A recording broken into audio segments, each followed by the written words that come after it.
నేను మీ రైతుని, మీలో ఒక రైతుని, మీ అగ్రిస్టార్, ఆదర్శ్ రైతుని. ఇంకైతే ఈరోజు మనం వీడియోలో డిస్కషన్ చేసేదొచ్చి టమోటా రేట్ల గురించి. నిన్న 22వ తేదీ నిన్నైతే 1100 వరకైతే మార్కెట్ అనేది పోయింది. ఈరోజు 23వ తేదీ ఎప్పుడైతే 600 వరకైతే మదనపల్లి మార్కెట్ పోయింది. మీరే తెలుసుకోవచ్చు. నిన్నకి ఈ రోజుకి మార్కెట్ అనేది ఎంత డౌన్ అయిపోయిందని కూడా. మనం కూడా అయితే నిన్నైతే ఇన్‌స్టాగ్రామ్‌లో కూడా పోస్ట్ పెట్టాము.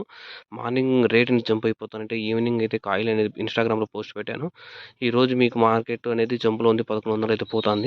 మీరు ఇప్పుడు మార్నింగ్ మనకి రేట్ అనేది 9 గంటలకైతే తెలిసిపోతుంది. 9 గంటల తర్వాత మీకు ఎవరు కూలోళ్ళు రాకపోయినా కూడా ఇంట్లో ఉండే సొంతంగా ఉండే మనుషులైనా వెళ్ళి అయితే మీరైతే పెరుక్కున్నట్లయితే కాయలు పెరుక్కున్నట్లు ఒక 50 బాక్సులు పెరుక్కున్నా కూడా మీకు సుమారుగా కొంచెం అమౌంట్ అయితే వచ్చింది ఎంతో కొంత ఈవినింగ్ మార్కెట్‌లకి వేస్తే.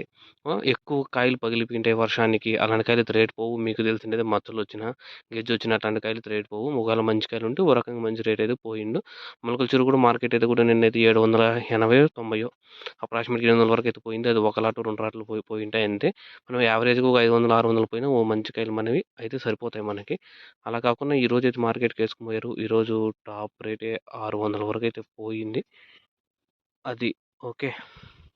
ఇంకైతే మీకు ఇంకేమైనా డౌట్స్ ఉంటే కామెంట్ చేయండి. నేనది మీకు అప్డేట్ ఇస్తాను. ఇంక ఈ ఛానల్‌లో మన ఛానల్ అయితే టమాటో రేట్స్ అప్డేట్స్ అనేటివి ఈ అగ్రిస్టార్, ఆదర్శ్ రైతు ఛానల్ అనేటివి వస్తా ఉంటాయి. Thank you.